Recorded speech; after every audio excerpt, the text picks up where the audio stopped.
I call it the tyranny of secrecy. And this is how the shadow government uses secrecy to circumvent the U.S. Constitution and control Congress and the President and the judiciary. This is how they do it. I call it the tyranny of secrecy. You remember this? John F. Kennedy, perhaps the first whistleblower, maybe? I don't know, you call him that. The very word secrecy is repugnant in a free and open society. I cannot agree with that more, having seen what I've seen.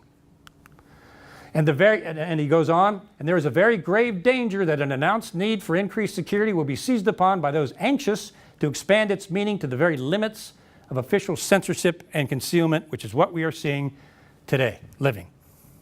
And he said this, I will splinter the CIA into 1,000 pieces and scatter it to the winds, because they'd lied to him, provided false information, the Bay of Pigs operation and others, things he was not told about. He and Bobby had access to mafia files where the CIA was working directly with the mafia, and they were about to bust, he and Bobby were about to bust the CIA's connection to the mafia. And the CIA was not very happy with him. Alan Dulles was the director at the time that Kennedy was doing these things, made this threat.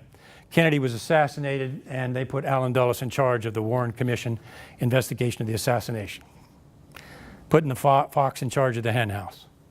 Where did this all start in terms of government power of secrecy? We have people from the Waycross area. The state secrets privilege, remember I mentioned that? Complete impunity to shut down any case against the shadow government, CIA, NSA, started here. Waycross, Georgia, not too far from here. And there is the actual site where this occurred, and I always encourage people to visit it because it's very heart-wrenching to go there. An Air Force B-29 1948 bomber crashed in Waycross, Georgia. The widows, there were 4 RCA engineers on board that were killed in the crash that drove the plane right into a farm, nose first into the ground. Huge Super Fortress bomber. The RCA engineers were killed. Their widows went to the Air Force, as any widow would, and demanded to know how their husbands died, what killed them, and how did my husband die? Well, the Air Force told them the usual excuse, well, we can't tell you how your husbands died because it's classified. Now, whenever you hear this from now on, when the government says it can't tell you because it's classified, be suspicious. Well, we can't tell you that because the details of the crash are classified. So the widows filed suit in court for the crash report. Okay, if it's classified, then we want to see the crash report prove to us that this was a result of a classified operation. So what the government did with impunity was this. They created the state secrets privilege, created it out of thin air, and the judiciary approved it. So using the state secrets privilege, they shut the widow's case down, sealed all the evidence in court, even from Congress, where it's sealed forever and can never be seen again. And that is where the state secrets privilege was created. Turns out, Judith Lothar, was the daughter of one of the RCA engineers killed in the crash. I interviewed, she's in my book. It's a pretty stirring interview. She was denied information as to how her dad was killed in the accident, and she says herself how heartbroken she was that her own government would do this to her. And she gave me an interview, and it's pretty concerning, heartbreaking. So Judith went out and did some searching, and she found, what a heroine, however you want to put it, she found the crash report on the internet, and it was unclassified completely. She found, there it was. The Air Force had mistakenly put the crash report out on the internet, and there it is. It was, I'll show it to you, and there it is.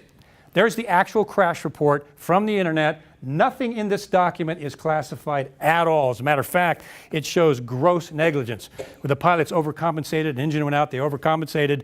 I think they had 4 days of training before they got on the mission to fly, overcompensated and drove that Super Fortress right into the ground and killed these guys. Gross negligence.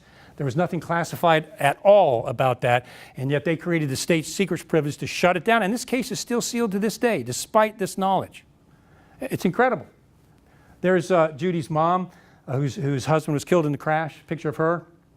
So the point here, with this single thing, I'd recommend you go and look at the plaque in Waycross, Georgia. Judy made a beautiful plaque, and she gets into how the state secrets privilege was created and how tyrannical it is. Beautifully worded thing. I recommend you go there. It's the actual site where government secrecy began in terms of its tyrannical version.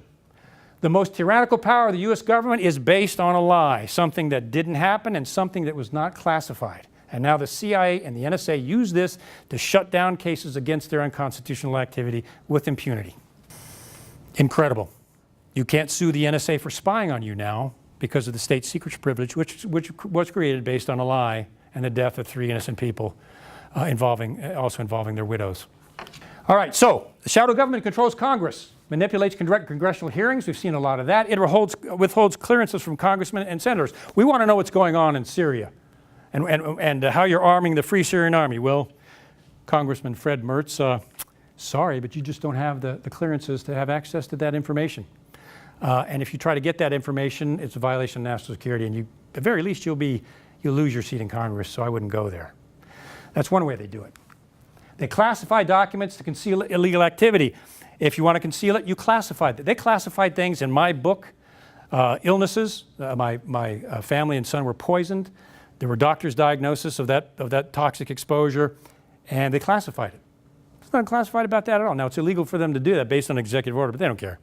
So they'll classify it to conceal it from Congress. Classified budget information, they classify all the information necessary to rule the CI. Classified, Congress has no access to it. Block congressional scrutiny using the state secrets privilege. They actually control the White House. They blindfold the president. He is not aware of some of these operations, and some presidents in the past have not wanted to be aware of these operations, but a lot of the things that the CIA does, they don't tell the president they're doing them. Been there. They don't tell them or Congress that they're doing it. Major constitutional problem, but that's what they do because they've got the power to do it. They manipulate the president. Remember false intelligence given to George W. Bush caused him to make the decision to go to war in Iraq based on false intelligence manipulated by the CIA and given to a president, caused one of the worst wars in our history and destabilized the entire Middle East. They can influence a president's re-election. They can put so much remember Senator Schumer's statement? They can put so much pressure on a president that they can prevent him or her from being reelected based on how they work things around the president, the Congress, the cabinet, and other things. Donald Trump right now is surrounded by shadow government operatives, and it's really concerning. There are members of his cabinet that are starting to manipulate him in ways that are concerning a lot of us. A lot of Federal Reserve, Goldman Sachs people are being appointed to high-level positions. It's getting kind of scary. It's up to, you got to play carefully. That's one of the reasons they want to get rid of him, but, they're having an effect. Control the judiciary, the secret Supreme Court on behalf of the NSA, and of course the state secrets privilege. So the shadow government, the point of this slide is the shadow government controls all 3 branches of our government. Who's running the show? They are. And it's a complex system they've been developing for over 60 years. So if you want to conceal some illegal activity, if you want to conceal the fact that my family was poisoned and almost died, and when I filed all the evidence, it was all blacked out, you just classify it because you got the power. So if you want to conceal it, classify it. Congress goes to the CIA and they say, we demand that you give us all the information on the torture program. We demand it. We have authority over you, CIA. Of course, the CIA is like, yeah, right. But you give us that information. Well, then they destroy the torture tapes and they claimed, well, we lost them. That's what they told them. We can't find them. We lost them after they destroyed them. So they said, all right, give us the document. So finally the CIA said, okay, well, we always like to comply, so this is what they gave them. That's what they give to Congress. You can't read a thing that's in there. We've complied now, we're not giving you anything else, they said. All right, so we had the NSA surveillance program after Snowden blew the domestic surveillance program. Congress went and said, okay, NSA, we demand you give us the information on the NSA surveillance program. We're Congress, we're your bosses, you give that to us. And after some resistance, one invocation of the state secrets privilege, they finally said, okay, we'll comply, and this is what they gave him. Can you read anything in this document? No. And they actually can have the power to stand on this. So Congress can do nothing about it. They have to, this is what they received. They have no idea what they're doing. Legally, there's nothing they can do to get this information. All right, so let's go on. Fast and Furious. You ran guns across the border into Mexico, which were used to kill civilians and at least one federal agent. We demand that you give us information on Fast and Furious. We're the Congress. Okay, we'll give it to you. And there it is. That's the Fast and Furious document given to Darrell Issa when he was running the committee. Well, let's go on. 9/11, the most horrible event in U.S. history, maybe the world, happened. They demanded, the people did, a 9/11 report because we all wanted to know what really happened on that day. So They gave it to them except for 28 pages, and there's the 28 pages. Hey, they complied. Those 28 pages are still blacked out. A couple of congressmen have come out and said, look, I can't tell you exactly what's in there because they'll go to jail, but I can tell you it probably involves Saudi Arabia's intelligence. And you can extrapolate that on to our connection with them, and I don't know how you can go. But that's what they got. That's how they do it. That's how the shadow government works. They actually control Congress by doing this, and no one can stop them. That's the chilling thing. No one can stop them from doing this. That's how the shadow government operates. That's its power. Now, in my case, I found an assassination vulnerability within the CIA where foreign agents at just about any one of our embassies could identify our covert agents, their identity, and assassinate them potentially. That's an investigation I did. I was threatened to drop it. My investigation was destroyed 3 times. It was destroyed from the headquarters server in the agency, and my career was threatened to drop the investigation. More on that later. Why in the world would they do such a thing? So I was put on a base managed by the CIA officer who was rebuked by the Intelligence Committee for doing that, became my boss on a base where my family became gravely ill. They were poisoned badly. My son almost died. So did my wife. So I fought them. I gathered all the evidence. I sent it to the congressional oversight committees. I sent it to Washington. I sent it to the CIA. And what they did in return was they put me under a gag order. They issued a gag order. My attorneys told me the evidence in your case is so strong that they can't drop your case. And they're concerned about what they're going to do. So they put me under a gag order. I couldn't talk to anybody about my family being poisoned or being sick, my house being broken into. We were bugged, we were followed because they didn't want this getting out, that this had happened. So they put me on a gag order, and they refused to let me see the gag order for 2 years. They told me it's too sensitive. Well, then what am I gagged by? Well, we can't tell you. It's too sensitive for even you to see what you're gagged by.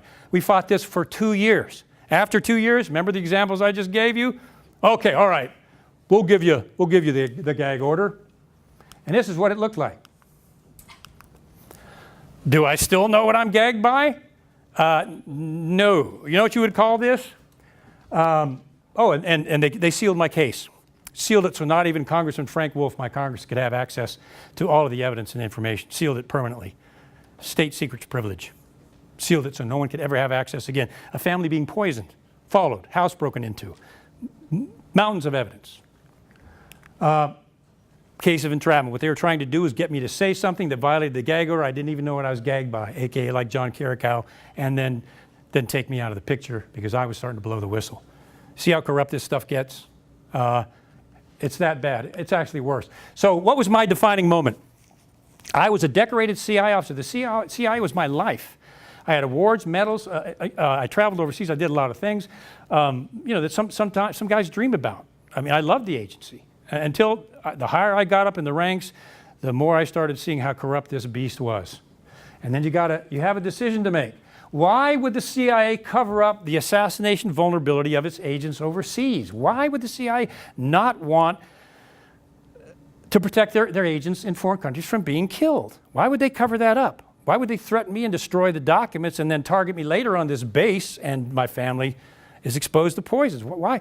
The people are still asking that today. Why would they do that? Unless maybe there's some people out there that if they want to take out a CIA officer or a chief of station that they don't like, well, there's a way that they can do that, perhaps. It's the only theory that I've heard that is a possibility, but they did that. I was threatened. Documents that I wrote, I had a 15-page investigation, all detailed, right down to the IP address level, right down to every way you could get in and identify our agents and their assets, if you can imagine. All the documents were destroyed. So I had a decision to make. And just personally, after a lot of thought, a lot of prayer, I decided I could not let my fellow officers' safety be at such extensive risk out there. I mean, how can you do that? So by simple providence, I came across a senior official outside the CIA who found out about my investigation. I got a call on the secure line one day. Kevin, this is Jim so-and-so. I read your investigation. I want you over at Main State, 7th floor immediately. I'm like, sure, okay. So I went over there and he said, we read your stuff and we think you're onto something here. do not tell your bosses or the CIA anything about this. We're going to go out and we're going to do a global investigation. Take a few months. You'll probably get a call from us in a few months. You just lay low. So I went outside the CIA to a senior decorated government official, who's a God and Patriot type, one of the good types, awesome guy. 3 months later, I get a call on the secure line. And the funny part is I just talked to a good friend of mine on the secure line. And we were talking. He goes, listen, I got to go. Someone's coming in my office. I said, okay, so I'll call you back in 5 minutes. So I hung up the phone. 5 minutes later, the phone rings, and I think it's my friend. So I pick it up, and I said, Pizza Hut. And it was Jim C. He's like, Kevin, this is Jim C. over at Maine State. I was like, another Homer Simpson. Sorry, sir, I thought you were my buddy. But anyway, he goes, come over here immediately. So I went over, and they sat me down, and they pulled out their investigation. They said, it's worse than even you thought.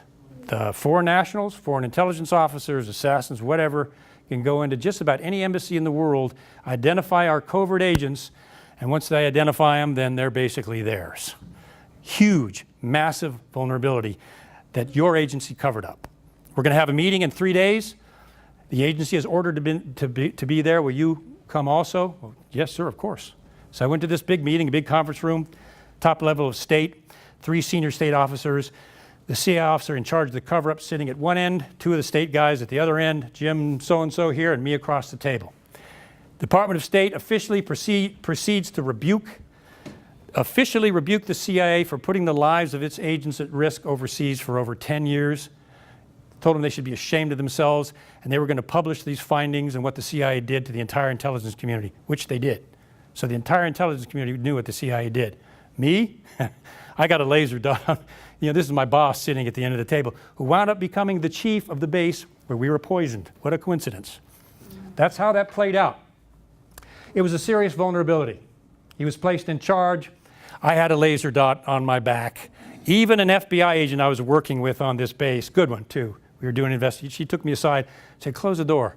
I said, yeah. She goes, you're being set up. And I said, you think so? She goes, oh yeah, no, you're being set up by your own agency. Just being nice to me, just what she'd seen. And I was. So even the FBI was seeing it. So what was my defining moment? My family was seriously ill from toxic exposure. The house is infested with this black mold. We found a mustard gas shell percolating up out of the yard. They had broken into the house and painted a chemical on the ceiling. It was like 3 days of the condor. It was just, there was a toxin in there that was a neurotoxin that was deadly. I documented evidence, doctor's diagnosis. I took my own secret samples of the house, got them processed from an outside entity. I got a full report from that entity saying the house was contaminated. The CIA took control of that document and blacked it out. And the guy that produced that document, I think it was 6 months later, was shot in the head. Coincidence? The cops never solved the case, and they said it was probably unrelated, was the quote. So who knows? Who knows? House was broken into. They painted a chemical on the ceiling. We were bugged. We were followed. The security guards, who become friends of mine, gave me affidavits that they were ordered to destroy any information on the house. They were ordered to destroy the records of the break into the house, and everything else they were ordered to destroy by the heads of the base. And they were good folks. They signed those affidavits for our court case. That's one of the ways we got them all the way to court. Then they came to me and they said, you know that settlement that we made with you? We're not going to abide by it. Matter of fact, we're going to give you a fraction of that. And if you don't take that, we're going to invoke the state secrets privilege, and we're going to shut down all the information of the case and evidence of your family being poisoned. And no one will ever see it again. We got you, what they said. Like the FBI agent told me the last conversation we had, she said, well, I guess they messed with the wrong man this time. Because I said, oh, no, you don't. No, you don't. I'll take this. I'm taking this all the way. You want to lock me up? I mean, my sweetheart wife back there experienced this. Go ahead. And for a couple of months, I stood there just waiting for them to come. Because I had written a book called From the Company of Shadows, and I put a code in there that exposed that the family was poisoned and it was covered up by the state secrets privilege illegally. Gross violation of law and the Constitution. Congressman Frank Wolf, tremendous guy, tried to get evidence of our case 7 times, and the agency just blew him off and said, sorry, you got no access to this. You have got no right to even ever access this. Sorry, it never saw it. A good man, he really tried. So I witnessed at several levels the CIA's unbridled use of secrecy. I mean, I was a decorated officer. I was a loyalist, and I started, every time I thought they wouldn't do something, they did it. Every time I thought they wouldn't abuse this privilege any further, they did, to a gross extent, to the extent that our agents' lives were at risk in the field. And with impunity, they were doing this. So I made the decision to fight. And I have to tell you, just me personally, I believe in a higher authority. And that's kind of what empowered me to stand. I'm answerable to a high authority and where my faith is, and I'm not afraid of the CIA. I'm not, my soul is not in their hands. Let's put it that way. And that's what enabled me to have the strength and the courage to stand up, and that's why I did. And for the sake of my family, I couldn't let them do that. Just couldn't do it. I had to keep going. So I wrote a book, and they blacked the whole. It's amazing. They let me publish things. They put me right next to an assassin in the field, a well-known international assassin. They put me right next to him, and then left me hanging out in the open without even putting me under any sort of protection.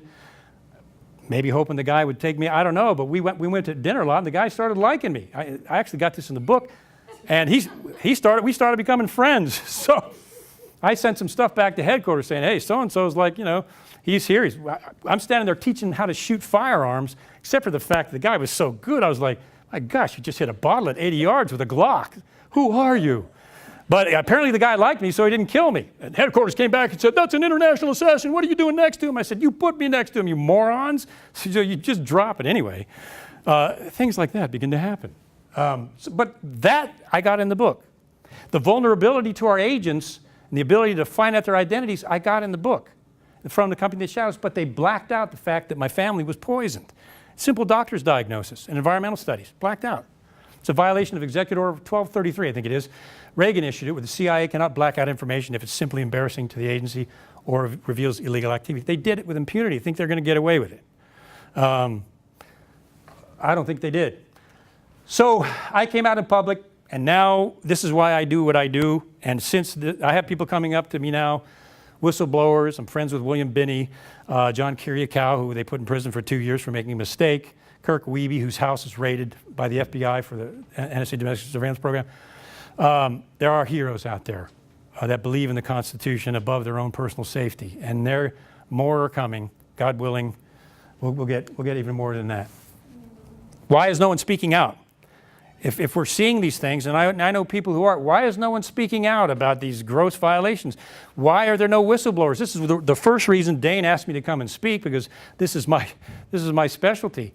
Why is no one blowing the whistle on these things? I just showed you all the felonies that the federal government, specifically the central node, the CIA, is committing. Why is no one being held accountable? Why is no one blowing the whistle? There is a perfected, exact, refined process that the shadow government uses to secretly silence and destroy whistleblowers, and it works really well. I'll show you exactly how they do it. How do I know what I'm talking about? Let me just stop here a little bit and say this. I have no ego. I'm married. I tried that. My wife would slap me down. So I put some things in my book, not to make myself look like a tough guy, but to prove who I was. First thing they tried to do is tell me I could never tell anybody I worked for the CIA till I provided documents where they just couldn't refute that. Then they issued threats about what I could and could not say. So I put some things in my book to prove who I am. And I think that's important because there's a lot of frauds out there, and you got to be careful. I was a branch manager in the CIA. I was an internal counterintelligence investigator. I was an internal staff security investigator. I was a polygraph examiner. I engaged and got an award for overseas counterterrorism operations. And I was a program manager in the military-industrial complex for a very large defense contractor. That is my background. So I stood against, I guess for a total of 12 years, I stood against the CIA and against their abuse of secrecy. And we didn't know, Sue and I didn't know if I was going to be taken away any day. I mean, we lived with that, she and I together, for a good 5 years. So I put evidence. I actually filed a Freedom of Information Act request to the CIA requesting my performance evaluations for my time on the director's staff as his agent, for my time as a counterintelligence investigator, and for my time as a counterterrorism center operations officer. So after 6 months of fighting, they're supposed to have it back in 30 days. After 6 months of fighting, I got it back. I got my actual proof of who I was, and I put it in front of the company of shadows.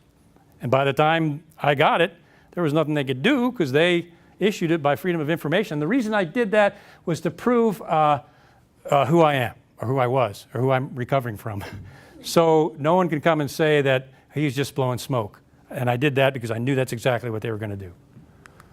Okay, where are the whistleblowers? Remember I mentioned, as we get ready to close, remember I mentioned that the government binds everybody with a secrecy oath, a secrecy agreement. Remember that? I know, because I was one of the guys that executed those on people. In that secrecy agreement, you are bound by ever talking about anything you've ever had access to that's classified, period, anything. You mention that, you leak that, you face administrative action, termination, prison, in some cases even worse. Do you think anybody's going to take that risk? Your average person? No, most don't. Some do. Some go past that. There's a massive complex system of secrecy and concealment. This massive shadow government has got a complex system all arrayed against that one man or woman who has the nerve to come out and expose this dark operation. The whole thing is arrayed against that person. I mentioned when we signed up for the intelligence community with an intelligence job, we waived our right to constitutional trial. We didn't even know it. Nobody knows it. They don't tell us that when we sign up. I know because I tried that personally, and they told me, you got no right to trial. That's how I found that out. You have no right to trial. If you are an employee of the CIA or NSA, you have waived your right to a constitutional jury trial no matter what happens to you. There is a sequential perfected system to silence and destroy whistleblowers. Now remember, Congress issued the 2012 Whistleblower Protection Act. You remember that? We're going to protect whistleblowers. Remember the old Ron Paul thing? Okay, they're doing reform. Watch them. They issued the 2012 Whistleblower Protection Act. We're going to protect these whistleblowers. So you're protected now, so if you see anything illegal, come talk to us. Only problem? If you read down in the 2012 Whistleblower Protection Act, it's out there on the net, it says that any employee that has any access to any government classified information at any level is exempt from this act. That's what it says, right in there. So you got to read down to about the last fourth of the act, and there it is. In other words, you ain't got no protection if you're with the CIA and the NSA. You're essentially toast. And they prosecuted several people. Curacao, they raided William Binney's house, put him at gunpoint, was in the shower. I'll talk about it in a second. And just grossly abused. There was no protection. So Barack Obama in 2014 issued the Whistleblower Enhancement Protection Act because a lot of people staged an outcry over John Curacao's arrest and other things and said, wait a minute, how can you do this? This is censorship at its worst, government corruption at its worst. So Barack Obama issued the 2014 Whistleblower Enhancement Protection Act. So members of the NSA and CIA are protected now, right? Wrong. What do you think? In the act, it says, an employee of an intelligence agency can only report that illegal activity if they're currently occupying that position in that agency at the time. Just think about that for a second. I'm going to report that the CIA just killed 5 people in Afghanistan by assassinating them, shooting them in the head.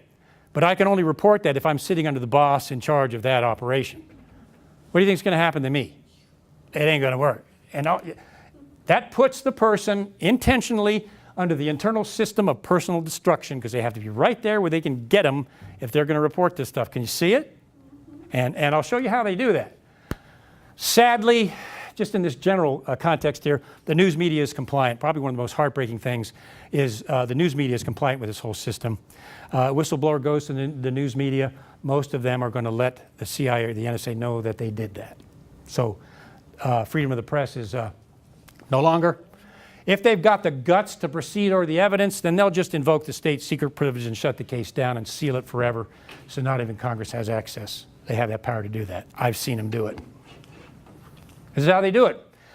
They appoint, and this is the system. I want everybody to see the system. I want the system out there in public. So when they pull this, everybody knows what they're doing, what this complex system is, and they can recognize it when it happens.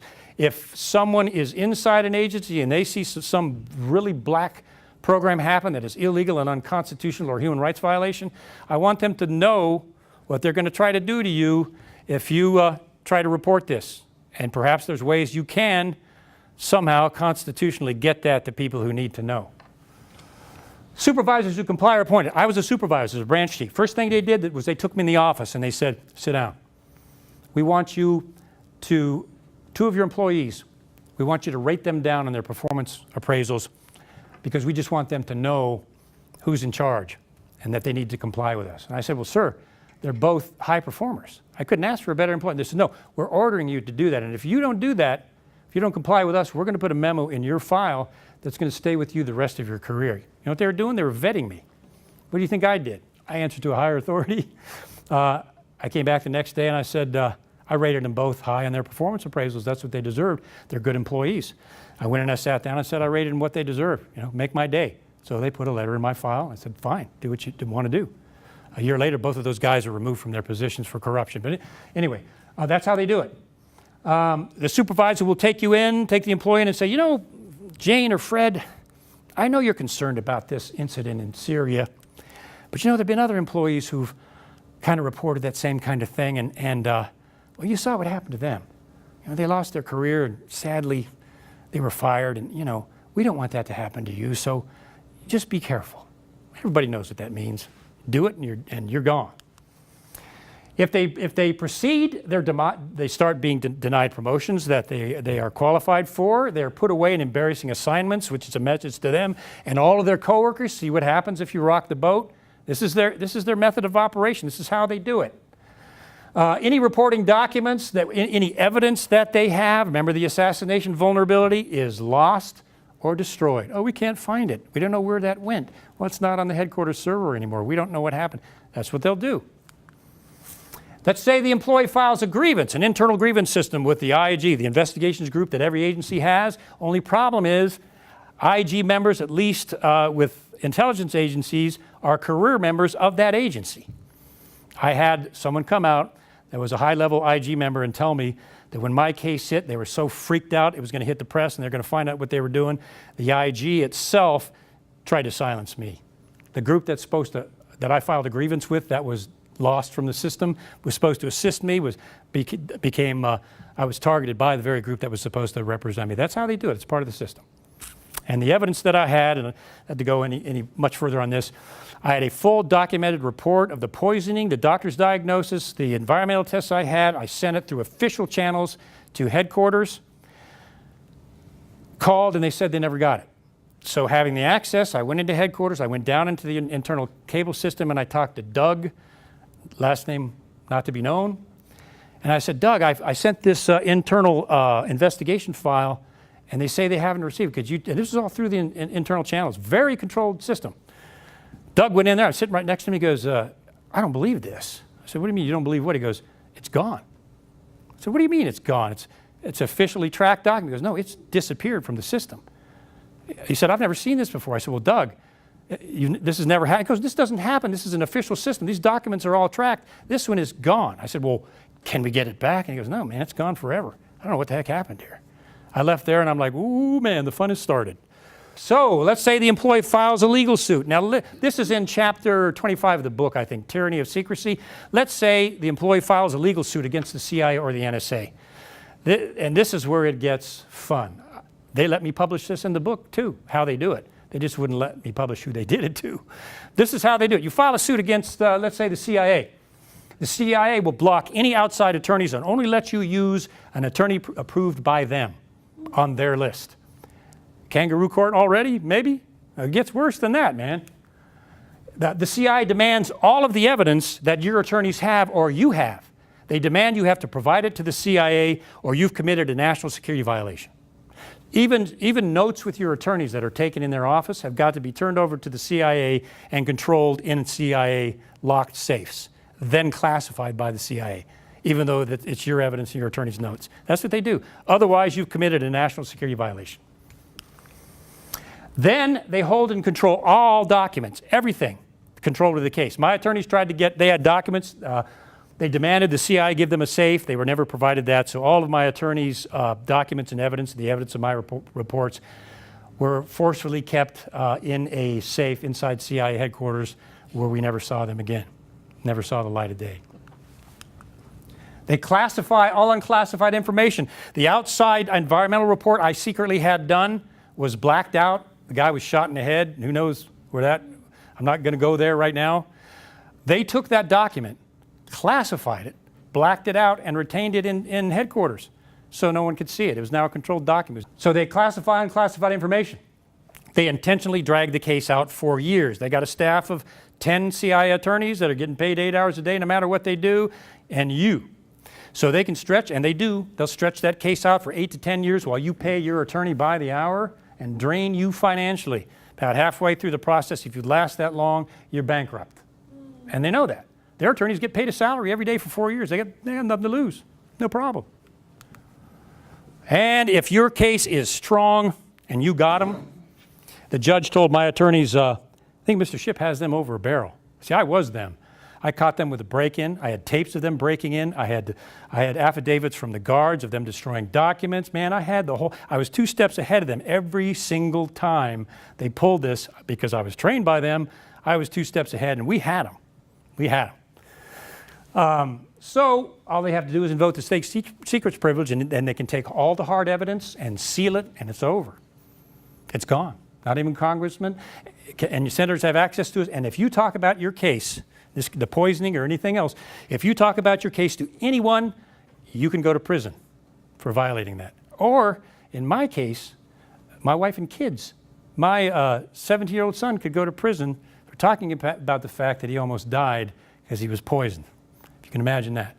Now, kind of a defining moment for a dad, huh? Excuse me, you just don't do that in America, man. You just don't. They blocked their congressman. They threatened everybody with prison. Most people stop right there. You're drained, destroyed, you're shot. Usually, and they know this, that's how they've developed this system. You're done. You're bankrupt. You're worn out. People get PTSD. Everything just falls apart. Most people stop right here. If you are an exception to the rule and you keep going, they search your travel records, your credit cards, anything that they can find against you, that they can use against you if they have to go that far. Try to find any mistake you've made in your 17, 18, 19, 20-year career. When you travel with the CIA and you're out in some foreign country and you're throwing money around, if they want to find something, they'll find it. But that's what they'll do next. In my case, I was ordered to finally evacuate this base. They destroyed all of our personal property. Everything in that house, everything we owned was destroyed because it was contaminated. We lost everything. Baby pictures included, everything. Kids lost all their toys. Everything was destroyed. That part was blacked out in the book, of course. But that's what they did. And then they ordered me to use the government credit card when we evacuated from the house. So as we're traveling, I get a call from a company called ServPro. I'm not down in ServPro, but this particular office, my wife had some priceless heirlooms from her grandma, a table and a buffet and things that were priceless. They were heirlooms. And those are the one things that we had this decontamination company decontaminating because, they're my wife's heirlooms. So I get a call. They say, you pay us the full amount for this decontamination by tomorrow, or we're putting all your wife's stuff out at the curb, and people can just take it as they will. I said, well, you've got tomorrow by 9 o'clock. So I took the credit card and I charged for the decontamination of the stuff that they'd contaminated my wife's property. They turned around and said, you've abused the government credit card. We're going to get you on that. And I said, no, back up a little bit. You ordered me to use that card for the evacuation. You contaminated this stuff. You want to keep fighting, we'll do this. But that's what they tried to do. It's exactly the same procedure is what they tried on me. It didn't work. I have seen this happen many times. I was a counterintelligence investigator. We had cases of internal employees. Many of them had not done a thing.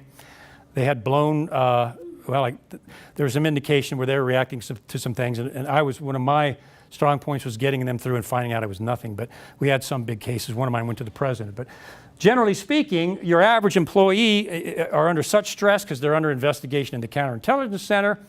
The next step is, you're under a lot of stress. You're not sleeping at night. So we recommend you go down to the Office of Medical Services, and they'll help you cope with your stress so you can sleep at night. If the employee doesn't know better, they're like, okay. So they march down there, and they sit in there with this CIA psychiatrist, many of which were involved in MK Ultra kinds of things. So you're not really dealing with an above board person. And they sit them down and they talk to them about their stress and how to handle it. And they're writing down disgruntled, paranoid, insubordination, and then they put that in the file. And if it ever does see the light of day, if it ever does go to court, what do you think they pull out? Well, we did an analysis of Joe Schmo, and they're disgruntled, they're paranoid. I know, because I sent some people there. And now they think they got the documentation, unless people know they do this. Now people know they do this. So if they try to pull it, judge or investigators, now you know you better check and make sure whether this document is legitimate or not. Then what they'll do, I think they did this in, may have done this in Kirk Wiebe's case or Thomas Drake. They accuse you of security violations. You've committed a security violation. They raided Thomas Drake's house because he went and revealed Trailblazer, the NSA domestic surveillance program, nothing classified. They raided his house. They raided Bill Binney's house. He opened the shower and the FBI had a gun to his head. He committed no crime. So they'll accuse them of a trumped-up security violation, which brands them as a security threat, and then they can harass them and surveil them in their own mind. They're now legally can break into their house and surveil them. That's how they do it. That's the system. They've been utilizing this. There have been thousands of lives that have been destroyed by this system. Thousands of lives. Not just in the CIA and the NSA, but also in the military. Some of you out the military know what I'm talking about because it's happened to you. I've spoken to many of you. This is the system that they use. It's a refined system of entrapment. They do it because it works on most people. What they do strategically then is they begin to destroy the employee financially. If they can't get you, this is how wicked they are. If they can't get you, they'll go for your family. Like the mafia. Of course, they've been connected with the mafia. They know those techniques. If they can't get you, they will go to the thing that you love the most, won't they? They'll go to your wife and your kids. They will. And they'll try to destroy you financially. They'll drag you out with large legal bills. In my case, they raised all the interest rates on my personal loans within that agency's credit union, so they were unaffordable. And when I went in and I demanded to see who did it, the head of this credit union didn't know what they were doing, and he said, "My gosh, I've never seen this before. This looks like some kind of retribution. I have him on tape." And then they got to him, and I called back, and he goes, "Oh, well, I don't know anything about it. I can't talk now." And then the person who wrote the loan disappeared. She doesn't work here anymore. Raised all the interest rates. Then they blocked my retirement funds. I went to OPM, and OPM said, "Well, we've been ordered by your agency not to give you your retirement funds." That's a felony. That is a flat-out felony. So I called the OPM, and I said, "Mrs. So-and-so at the OPM, do you realize that you're committing a felony by withholding my retirement funds so my family can survive?" She's like, I said, "No, go check the regulations." I had my retirement fund in 1 week. I have them on tape, the agency on tape, saying that's why they did it. And this is my evidence building. That's what they'll do. They'll go that far so that your family will not have enough money to survive. They will destroy your family if they have to shut you up. Again, this is a shadow government. It goes all the way back, blood on the roots, blood on the fruit. They'll drive the employee and their family into financial ruin. Most times the employee is done and they retreat, they're broken, they're sick, they're bankrupt, and it's over for them. And they know that. The psychiatrists know that. They're well versed and educated, and they've used this multiple times. They know usually it works. The person is broken. I've seen a case like that. The employee was so devastated, they went out in the woods and killed themselves. And what do you have there? Strategy of silence is complete. They've committed the ultimate crime. The person's dead. No more problem for the agency anymore. It's done. Shattered, ruined. Remember this case? They've committed the perfect crime. Remember Gary Webb, who exposed the CIA's drug running down in South America? Gary Webb, they got to his editors at the press, who fired him from his investigation, ordered him to stop it, put him on a embarrassing assignment, I think out in Las Vegas or something like that, and then Gary was found in a hotel room with 2 bullets in the head, an alleged suicide. I don't know how you shoot yourself twice in the head to kill yourself, but anyway, no more investigation into CIA drug running in Central America. Gary was dead. And have you seen the movie on Gary Webb? I recommend you see that, because you will see this entire process followed letter by letter, because it's a perfected system. These 3 guys, I know them all. Good guys, every single one of them. William Binney, I'd recommend you go to listen to some of his talks about what the NSA is doing today. He was a high-level NSA senior manager at the top of the ranks, and he came out and blew the whistle on the NSA domestic surveillance program and Trailblazer, which had lost $7 million at that point. He was taking a shower one night.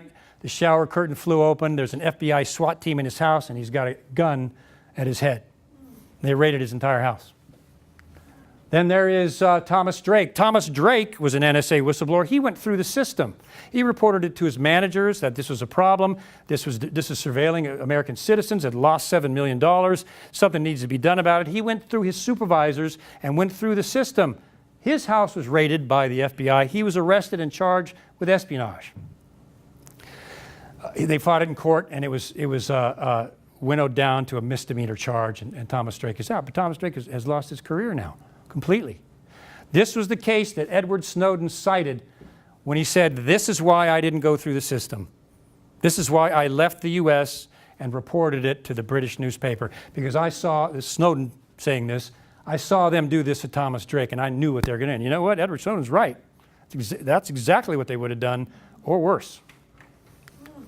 Kirk Wiebe, another friend of mine, exposed to NSA surveillance along with Bill Binney. His house was raided by the FBI, by an FBI SWAT team. Did nothing wrong, committed no crime whatsoever, nothing. And they raided his house. John Kirikow, spoke with him recently, another friend, a hero, exposed the CIA torture program. And they were just waiting for him because he was going on camera in the news media and talking about the fact that the CIA was torturing people. So they were just waiting. This is why I have to be careful with everything I say. They were just waiting for him to make one mistake. And he gave a card, a business card to somebody. Turns out the name on that business card was a person who was a covert agent at some time in the past. And they nailed him, arrested him, sentenced him to 30 months in jail, and he spent 2 years in prison. He got out a year ago. You'll see, John, go out on the net and watch any of these guys' interviews. I'd encourage you to do it. These guys are heroes. And each one of them is one of a kind. And they're some of America's best, in my opinion. This is the first time tonight, as I'm wrapping up, that I have ever told this part of the story, either in the book that I wrote in print or in an interview. Because I want people to understand that there's a personal side to these things. When you're going through this kind of tyranny, no, you're not a Superman or super person or superwoman. They put you through a torturous set of circumstances and events. They're trying to destroy you and your family. They raised the interest rates on my loans. They blocked my retirement funds, forced our house into foreclosure because we had no money to pay the mortgage. That'll get you. They blocked my employment with any contractors related to the CIA. I had friends, supervisors, that knew of my awards and medals, and they were ordered not to hire me and when they were trying to get me into work for them. They blackballed my employment with these guys trying to destroy me financially. This is what happened to me personally. I continued to stand by faith, frankly. We had huge legal expenses, extensive medical bills from the family's illnesses, thousands and thousands and thousands of dollars in medical bills. We lost everything we owned.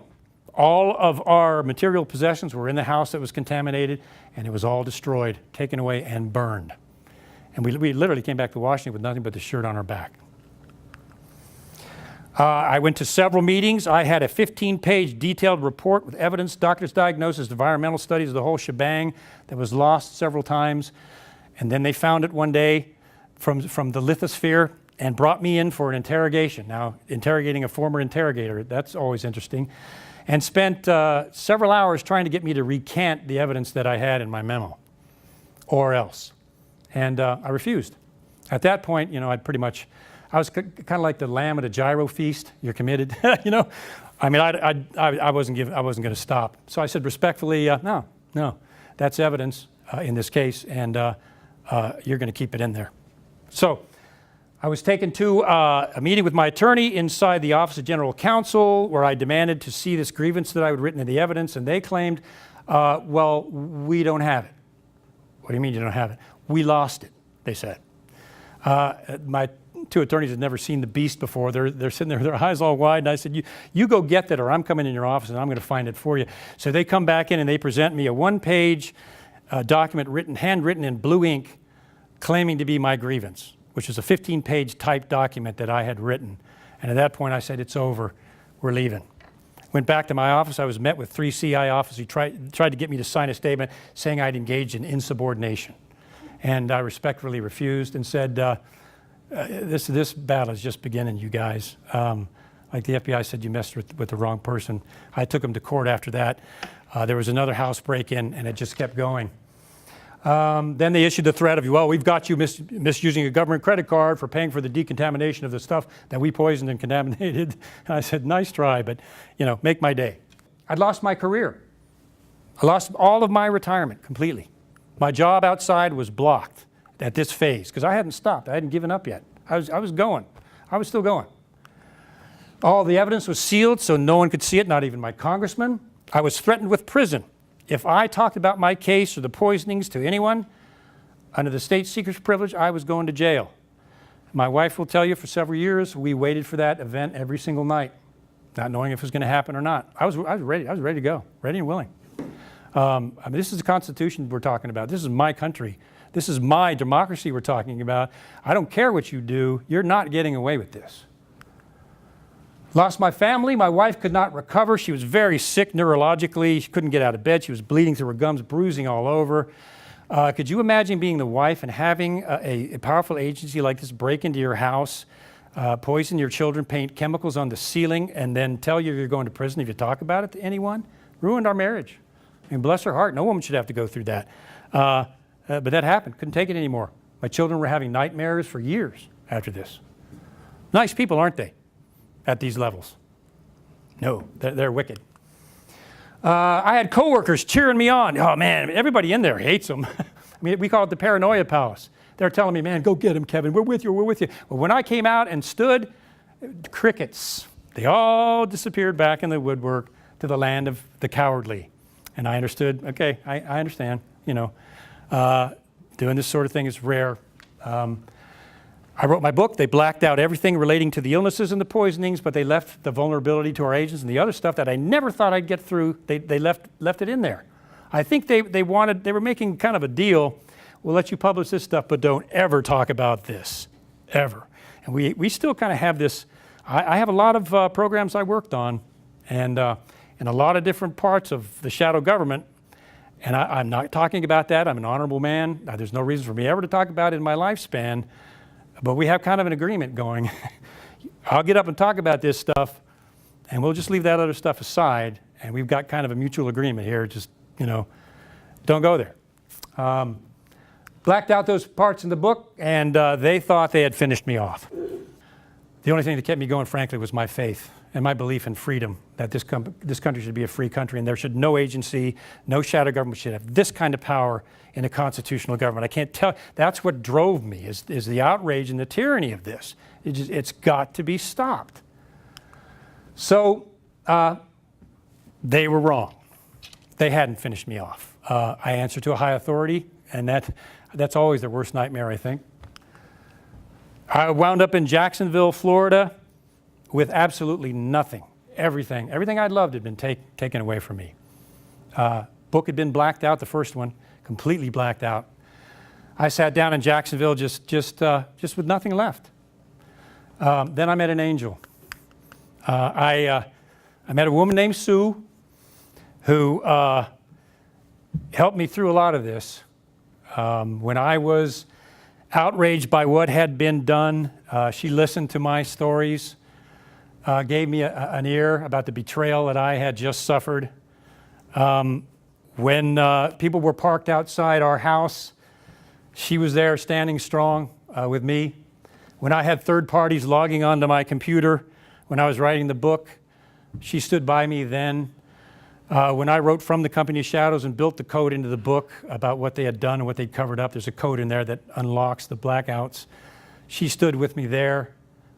Days I drank too much, she was there patiently with me, just helping me through it. Days when we thought for 4 years that I was going to be arrested any night, she stayed with me through the whole time. And that's my wife, Sue, in the back. So there are angels out there. Thank God for them, if you just don't give up. This is a segment from the book, From the Company of Shadows. Now, what I did was I built codes all through the book, and they missed them all. This is one of them. This is a picture. This is what the book, blackouts, identities, and case facts are hidden in secret. That's the actual text. There is nothing classified here. It is a term, a family term. Let's just put it that way. There's nothing classified at all. Blackouts, identities, and case facts are hidden in secret. They don't want anybody to know that the shadow government does and has hurt families, because that's basically all they're just saying there is families. I won't say the exact words, but to the effect of families. This is the actual shadow of the young 17-year-old man that was poisoned so bad the doctor said it looked like he'd been exposed to a burst of radiation. And the agency blacked that out in the book, that doctor's diagnosis. This is his actual shadow. And as you can tell, all these themes blend into the title of the book. The title usually comes after the book is written, and that's how this happened. That's the actual shadow. So I built a code from the company of shadows. I decided, not my Constitution, you don't. Go ahead, make my day. We'll just take this all the way and see how far you're going to go with this. So I built a code into the book that reveals who this person is and reveals how they were poisoned, who was poisoned, and how it was done. And it's a numerical code that's woven through the text. It's in the back of the book. They know I did it. It's gone to there was a press release. It went to the desk of the director. They know full well that I put a code in that book. They also know that what they blacked out was illegal. So we have kind of a mutual agreement here. And I put it in front of the company of shadows. This is one of the chapters about the poisonings and the doctor's diagnosis. And the report, issued a report. They blacked out what the report was by the guy that was shot. They blacked out that. They blacked out his report. They blacked out the results of his report of the toxic exposure. But that's one of the actual chapters in the book. These are accounts of the break into our house, the chemicals that were painted on the ceiling, the fact that we were followed and the guards attested to that fact, the doctor's diagnosis and evidence records. That's what this is. Blacked out. Nothing classified, nothing as a source and method. Everything reveals illegal activity and a gross cover-up. All of it. It's a dirty job, as they say. Somebody's got to do it. So, in closing, there's got to be CIA reform. It is a must. Humbly as I know it, I may be the first CIA officer. They call you a CIA agent, but that's a misnomer. You're a CIA officer. You're kind of an officer similar to the military grade.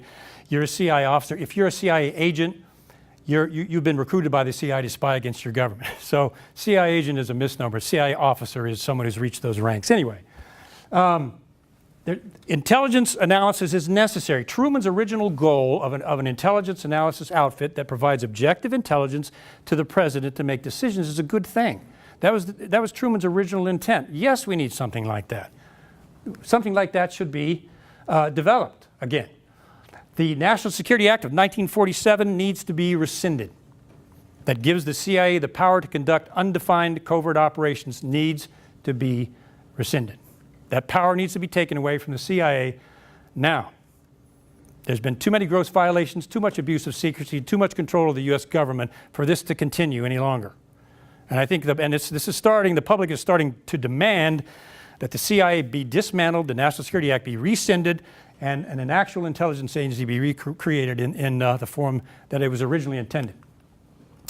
Dissolve all CIA covert action. Every single one, the majority ones, have been an abject failure and backfired and caused national security to be hurt worse than if that operation has never been done before. That's what corruption and secrecy will do. It will backfire every time, and it will wind up coming back and hurting national security, not helping it. Restructure the U.S. intelligence apparatus and take away its power of secrecy. Restructure it so that it has congressional approval, and that monster is put back underneath the Constitution. If we want to survive as a constitutional republic, if we want to survive, that's got to happen. If it doesn't happen, it's over for us. Full disclosure to the American people of what this is doing, full disclosure of the tax revenue budget because it's coming out of our pockets. If you're going to use tax money, at least through our congressmen that we've elected, we need to know where that tax money is going. And we need to know exactly, shadow government, what you're spending this money on because it's the American people's money and it's our tax dollars and we demand that you tell us what you're spending it on. No more secret budgets, no more corruption with our tax dollars. An impartial committee to monitor the use of government secrecy. We need a government secrecy oversight committee staffed by officials elected by the American people. No more abuse of government secrecy. It is the new tyrannical power. It's the new tyranny of our age is secrecy. And there needs to be a council appointed by the people that oversees the use or abuse of government secrecy, puts that back under the Constitution. Remember that the shadow government hates the light. Just like cockroaches, the shadow government hates exposure. That's why we got this Donald Trump thunderstorm thing going on. The shadow government, like a cockroach, hates light. What does it say? Sunlight is the best antiseptic. Shadow government hates being exposed. It'll do anything to stop it, and I mean anything. In my case, they almost did anything to stop it. There needs to be a grassroots civil movement across America. We need to establish thousands of groups united around the Constitution. Constitution groups that are both Democratic and Republican coming together under the Constitution and stopping this monster. If you love your country, you're a Democrat or Republican or independent, you need to come together under the Constitution and stop this because your country is going, and it's going fast. That's what's at stake. We need to cause a social media storm. We need to get impartial news and information groups out there with credible journalists that are publishing this stuff over the internet to the American people and beyond with credible, accurate information that's going around the bought and paid for news media so that people are informed, cause a social media storm. We have that, at least for now. Get this out there, educate people as to what's going on. And when people it takes one person to lead a movement, and then other people, 1, 2, 3, 4, 5 people, then other people will follow. Somebody's just got to take the first step. And then you get out on the social media, you start accurately, incredibly putting this stuff out, you cause a social media storm. Fire them all. Congressmen and senators who are now statesmen and are no longer following the Constitution, who are lying to us, spending our money on things we have not authorized them to do, and are not fulfilling their constitutional responsibility, the Congress and the Senate, fire them all. And elect new people, congressmen and senators, that are constitutionalists at every level, federal and state, but specifically federal. It's time to do some house cleaning. It's past time. Demand total intelligence agency reform. Demand it and do not let that go. Demand it. We the people are still here, at least physically. So demand it. We have to demand it. We have to push it. We must never forget, this is government by the people. Remember that thing called the Constitution? This is governed by the people. It's not the other way around. Although they forced it into being that way, it's not the other way around. The Congress and Senate are your representatives. They work for you. They serve you. Now, that's not what they're doing, but constitutionally, that's what they're supposed to do under the law, under constitutional law. Constitutional government serves the people. We don't serve the government. It's not our master. The government is our master. The Founding Fathers were brilliant. They were studies of history. They knew that's the only way it was going to work. It was a brilliant, brilliant piece of work. But they did a lot of study of history and past governments before they wrote the Declaration of Independence and the Constitution. A lot of study went behind that. Government violation of the Constitution are what? Felonies. Okay? Our government, the shadow government, has committed multiple felonies. You have to remember that. They've broken the law at the highest levels. They're doing this secretly using our tax dollars. They're picking this money out of our back pocket to do these things without our knowledge. And the weapon of tyranny is always fear. From communism to fascism, all the way down to the tyranny of secrecy, the weapon of the shadow government is fear. They want us to fear them. They want us to fear what they can do to us if we talk about them. They want us to fear what they can do to us if we try to stand up and expose what they're doing. They want us to just leave them alone, be afraid of them. You talk to anybody on the street, I really don't want to know what the CIA is doing. You know, just let them do what they want to do. I just don't want to go there. Exactly. The weapon of tyranny is fear. All down through history, that's always been the case. So do not fear the shadow government. Once you fear, whatever that entity is, controls you. If you don't fear, you're free. I always like to wrap my talks up with this famous quote attributed to Thomas Jefferson because it's so true. When people fear their government, there is tyranny. But the reverse is true. When the government fears the people, there is liberty. They need to fear us. They need to see us getting up at times like this and saying, oh, no, you don't. Oh, no, you don't. We, the people, are not going to put up with this. And guess what? Now we have the guts and we have the courage to stand up against you because we don't fear you anymore. Then they got a problem. All the way down through history, movements have started just like this when people stop fearing tyranny and their government. So that's all I have for tonight. Thanks for being patient. Please remember this. This is going to be in 2 parts available on fortheloveoffreedom.net, I think is the website that we're putting up. Take this message, please, and just spread it around and stand up with me and the rest of us that are doing this humbly before the Constitution. Stand up, and together as the American people, we can do it. So anyway, thanks you all. Thanks for coming.